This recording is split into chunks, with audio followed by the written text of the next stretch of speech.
So I'm on a roll recording videos tonight. So now we're going to have bedtime stories with Belial. So as I've been working through my demonic path working and keeping different notes and things like that on different rituals and evocation and astral travel, I'm doing some breakout videos for each one. So some of this might overlap with things I talked about in my Lilith video and in other previous videos, but I'm kind of compiling them all into one so that it's easier. So you don't have to look at 20 different videos to, pull out snippets of the story to put it all together. So starting my journey with Belial, an interesting figure. In my workings with Lilith, I asked her to introduce me to Belial because I was just in the beginning phases of starting the path working with Belial and, the demonic gatekeepers. And, my first working with him, or them at this point, because they didn't really take corporeal form, we talked.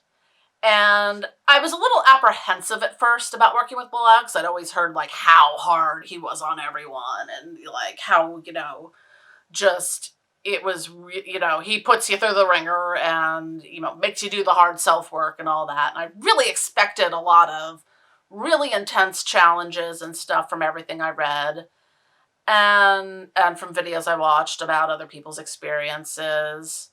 Because it sounds like Belial likes you to challenge yourself and to examine your life and can be sometimes harsh and unpleasant. Instead, upon this first meeting, they recognized that I had worked through the hardest, darkest parts of my life and have done that shadow work kind of stuff that most Black magicians and people that are doing this path working who come to him haven't yet. And, they haven't taken the interpersonal soul repairing journey that I've been on for the past 10 years now on my own. So, and one of the things, and this will come up, and I'm going to do a separate video on this as well, piecing that whole story together is that Belial also acknowledged me as a Mamael, which was, just to give the brief synopsis of that, was something that was revealed to me in my workings through Lilith, from a dream I had 5 years ago, where it was revealed to me that I was a ruling class demon.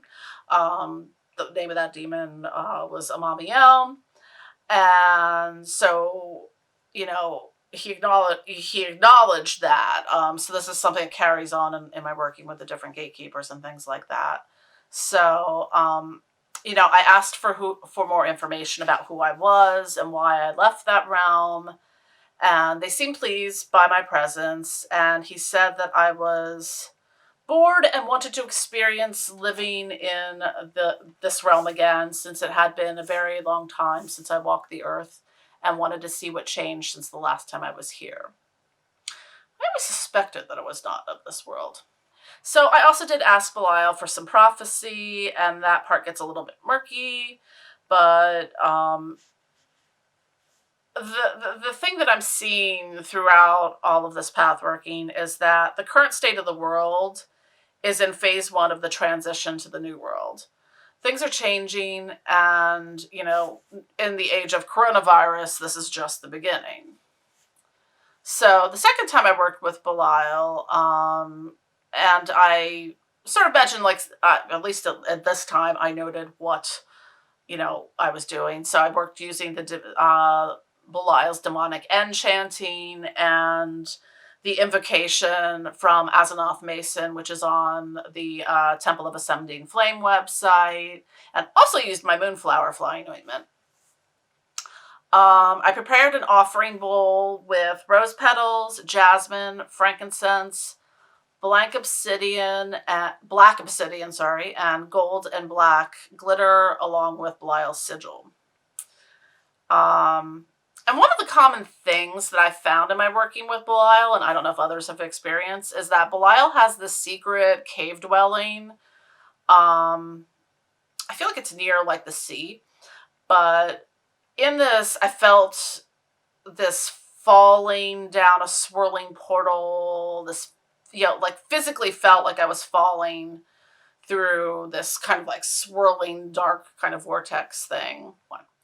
So, I did some personal work with Belial. I don't want to go into sort of all the details because some of it's just, I'd rather keep private.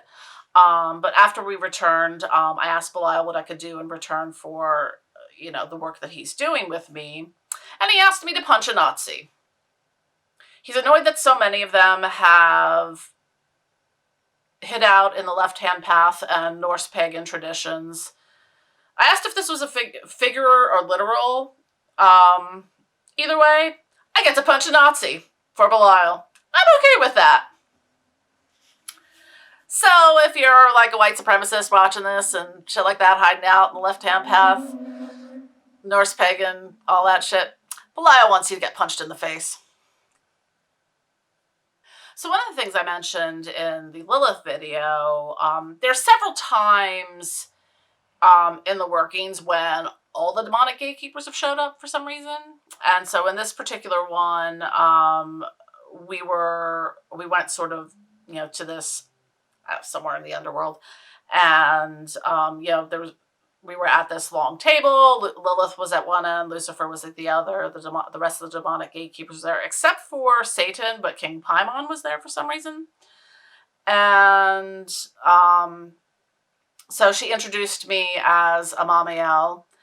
And, I was taken to the center of this ritual room and, surrounded by Lilith and the gatekeepers minus Satan. And,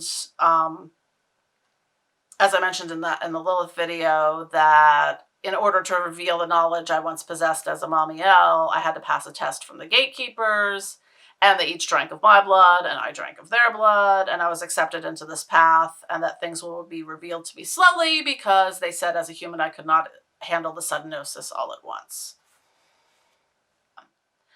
And I want to mention sort of on the Amamiel path is that one of the things that was revealed, I think in my workings with Lilith, and I'm going to go over this in a specific video on the entire story of Amamiel, was that she was like, the purpose she served in the underworld was like she was a surrogate mother figure to the fallen angels.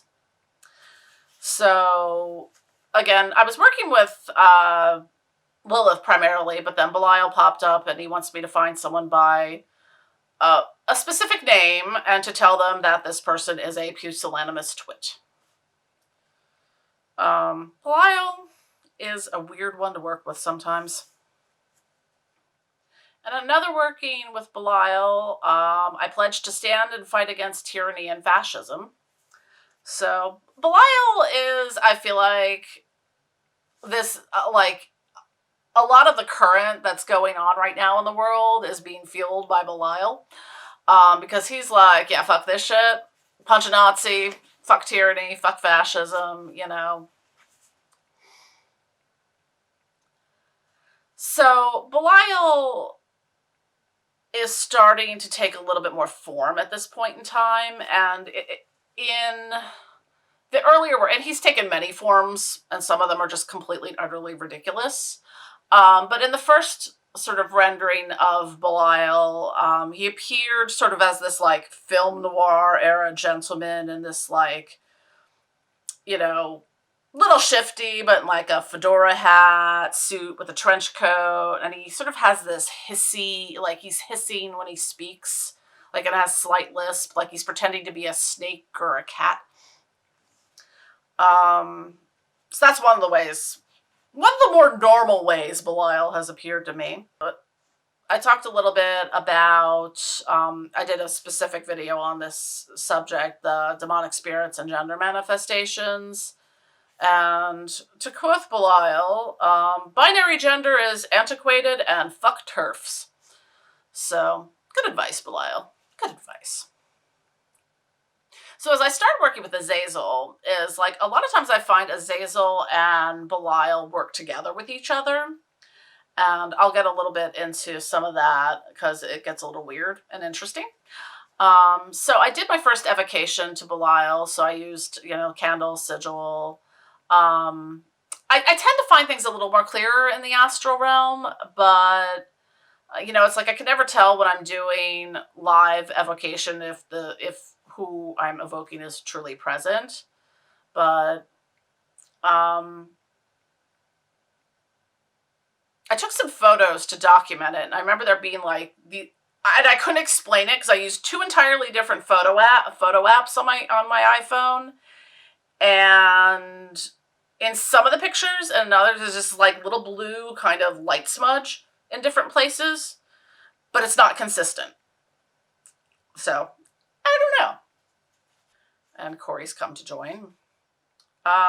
So as I was working through this evocation ritual, I had I think I just threw on some random YouTube ritual music playlist, and Belial, as snarky as Belial can be sometimes. Hi, Corey. Come on, you can come lay down. There you go, buddy.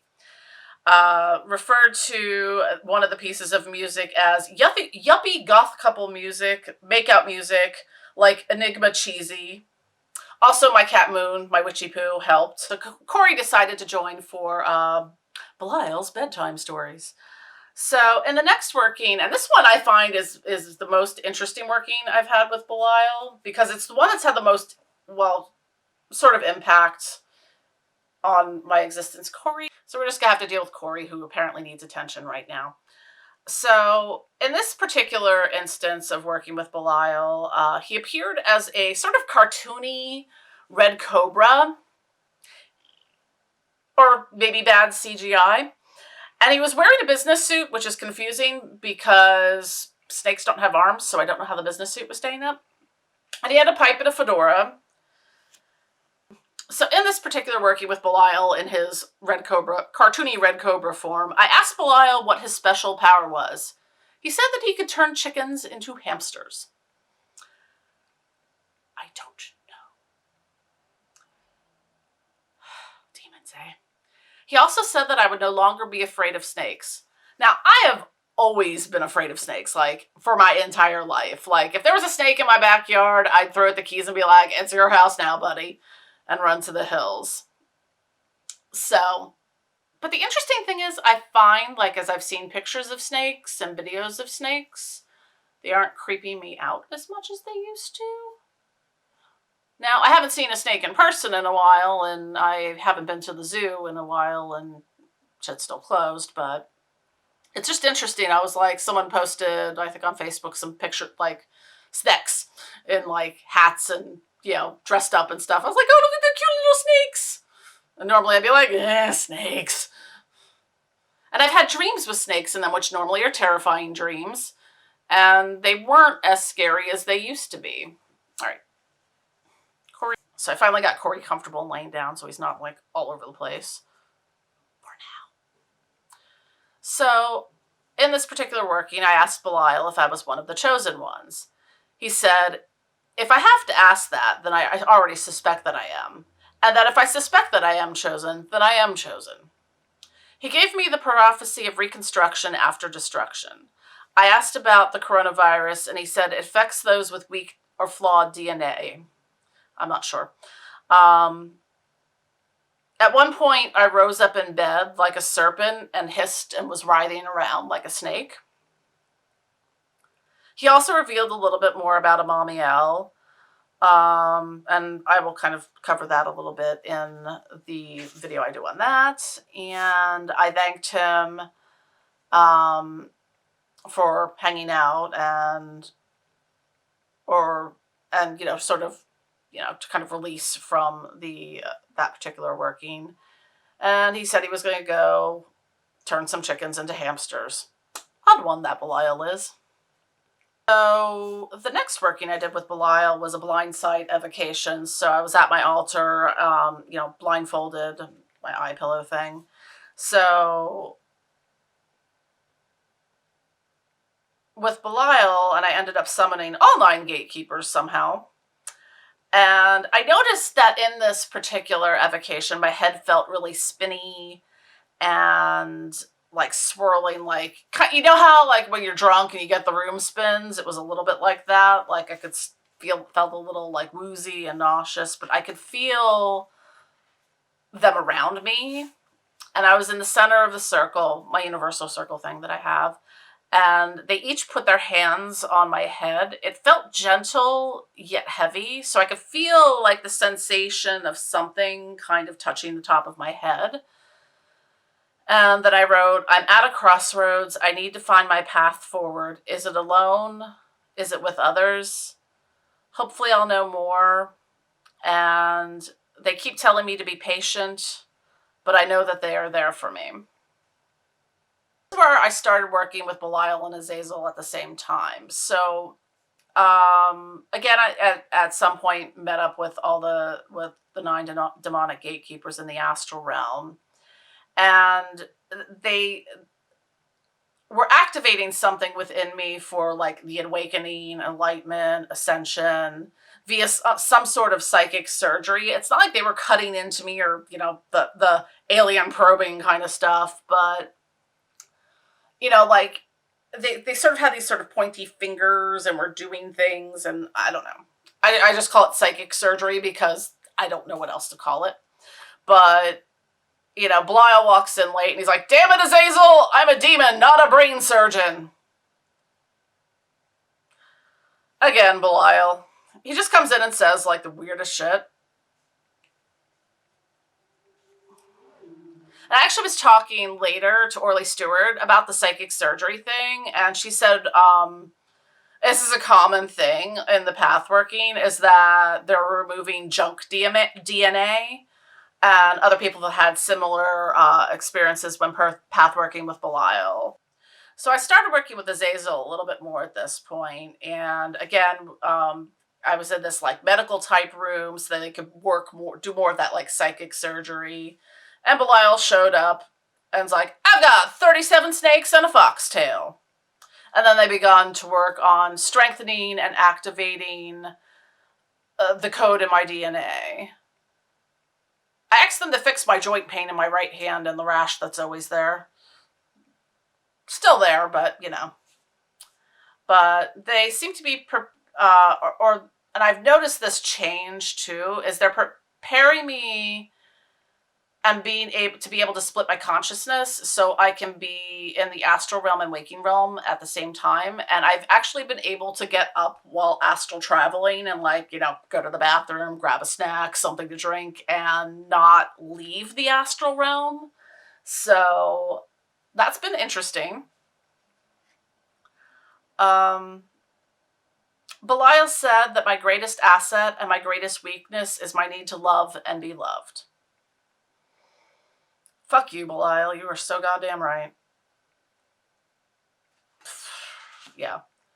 That one is true. Because one of the messages that keeps coming through is that I need to love myself as much as I love others, because I love others so much that it depletes me. And they're fucking right about that. And just as a note, another time I was talking to Orly, she said that Belial really liked the incense that I made for him. So if you buy my Belial ritual incense, it is Belial approved. So, this is I noted with summer solstice, which was recently, and I was working with all the gatekeepers at this point.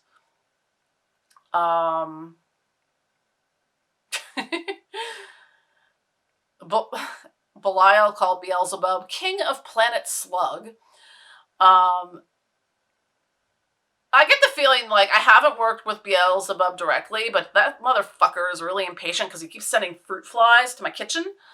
And what was really funny, because the Beelzebub compendium just arrived the other day, as did a new pretty moth in my kitchen and some weird, very colorful bug in my window. So Beelzebub I'm like, just let me get to be Lucifuge first. Come on, chill, dude. Belial and Azazel got back to working on me after, the other gatekeepers kind of left. And, sort of turns out, like, because I was having some sleep issues at the time where I was really sleeping a lot, or like suddenly I'd be like, I'm awake till 9 a.m. in the morning. I guess I should sleep. And I'd sleep like 5 or 6 p.m. or something like that. And as noted that it turns out my sleep issues are due to them messing with my code base, and they have to reboot me at different times. And sometimes I need extra sleep to install the new programming. So One of the things I noted in general with the gatekeepers is that they seem to want us to do more work in the astral realm. I feel like I was a little off my game for a little while, but sometimes it comes and goes. Belial and Azazel were still working on me, on programming my code base, as it were.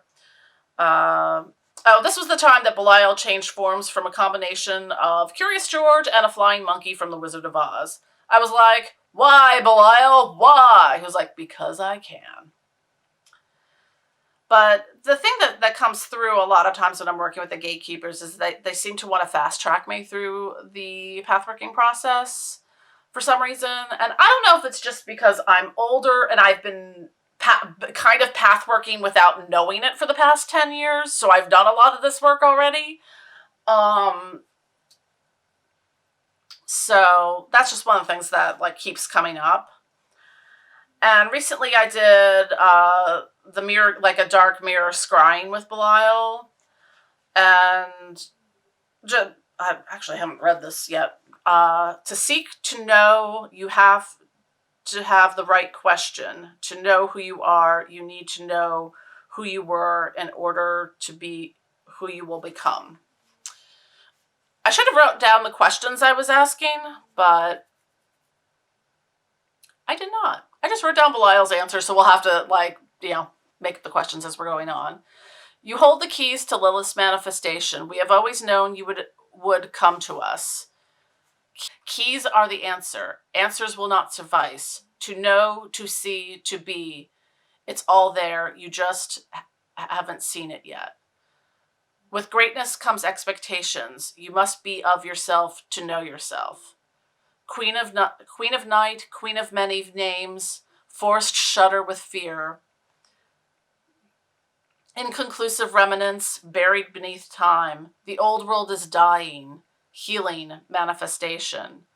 Yes, you need the light of the beloved to balance the darkness to heal the world. This has only just begun. More will manifest in the coming months. You are a soldier, warrior, hero, and infernal magic incarnate. Isolation will end and you will never be alone. Build community, form alliances, build bridges, and the future will redeem the shadows within. Be strong, be patient. It is coming. Your union may not be without some strife, but you were chosen by the stars that gave birth to your soul. Infernal wisdom. Go, now, sleep. We will come to you in the astral realm. Find us in a cave by the sea. After that evocation, working with the black scrying mirror and incense smoke, I journeyed to Belial's secret cave by the sea. This time he appeared as an old man in a brown robe with a staff that also had a torch on it. And we journeyed further through the cave to a gateway of mirrors. The mirrors on the left represented my past. In the center, the mirrors represented my present. And to the right, they represented my future. In order to be present, I had to let go of the past and shattered those mirrors by throwing rocks at them. The future. I spent so much time trying to figure out. I had a choice to let it consume me or surrender to the present. Be patient. So I shattered those mirrors. So I passed the test and was allowed to proceed through the mirrors to Belial's throne. The room was made of stone with an elongated stone slab in the middle. He showed me his true demonic form, sort of a skeletal face, gray cloaks and garb, and a crown. I laid upon the stone slab in a white gown. Lilith and the other gatekeepers appeared. Lilith hovered above me, and she breathed her smoky essence into my mouth. Each gatekeeper gave me a gift in their journey or a message and a ritual symbolic of the death of the past and the present of the past in order to become present. Azazel and Belial are re-engineering my programming code. Abaddon destroyed the past to no longer have a hold on me. Lucifer filled me with light. Lucifuge gave me the gift of writing. Beelzebub gave me the gift of health and healing. Baal gave me the kingdom of kings of my own realm. I'm not sure what that means. Asmodeus lighted the infernal light of my passion and love for myself and others. Satan bore witness and plunged a dagger through my heart to symbolize my rebirth. I feel like there was more, but I have to reflect on it. And in another working, Belial took me to the Cave of Reflection as a reference point for when I have to reflect upon myself, see myself, and do self-work.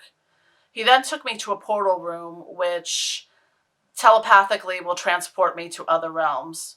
Short and sweet, but a good reference. So the Hall of Reflections, which I feel like was like a dungeon or something in World of Warcraft, but it was sort of this circular room, and there were these long sort of full-length mirrors that kind of lined the wall around the room. One of the things I was talking to someone about this recently too is like how your mind visually kind of fills in when you're working in the astral realm and working with these different spirits. And I noticed that a lot of times when I was working, like especially with this particular one, as my brain was sort of visually constructing the cave, like from the reference points it was pulling, I'm like, I'm pretty sure I've seen this in World of Warcraft. Or it just like it sort of had that video game feel to it. So I don't know. That was just something I noticed recently. So this takes us up to the current week that I'm filming this, and I've got to say the demons have been chatty as fuck this week.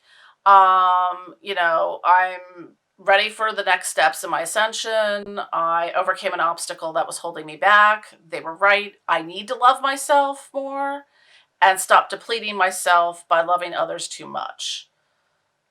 It was mostly Satan, Lucifer, Lilith, Belial, Azazel, and Abaddon. And one of the things that stuck out, and this actually ended up being super relevant, was something Orly Stewart said to me about something she wrote: be more selfish. And that's what I realized, is that I have to save myself before I can save others. And like, I would be the person, like, if there was an explosion in a crowded marketplace, I'd be running around saving everyone, tending to their wounds while I was... one of the things that was revealed to me sort of in the Amamiel storyline was, as she was the mother of fallen angels, or the surrogate mother of fallen angels, I will be the surrogate mother to those newly awakening to their spiritual consciousness. Some are not yet ready for the awakening, and some choose to remain asleep. I feel their collective power radiating through me. And it just kept, Aleister Crowley's words kept going through my, do what thou wilt, be the whole of the law, love is the law. I don't know. And it's really weird, since this particular incident, I've been sleeping better. Like, I've been waking up before noon, which, I mean, lately I've been sleeping to like 3, 4 o'clock in the afternoon and going to bed after 3 a.m. almost every night and whatnot. A little bit, to kind of talk a little bit about, weave a little bit of some of the stuff with Abaddon in there, and it all kind of fits together in that sort of destroy or let go of that which no longer serves you. And there was part of me that was like holding on to the past, as we were talking about in the shattering of, the in the room of mirrors. And the part of me that was holding on to the past was trying to dictate the future, but that future can't manifest the way that the past was trying to dictate it, because of the way the present is right now. And I had to destroy that vision of the future and what I was holding on to from the past in order to move forward. I'm just reading my notes. My God, they were chatty as fuck. I've got like so many things in here. I know Belial showed up first and referred to Azazel as Goat Boy.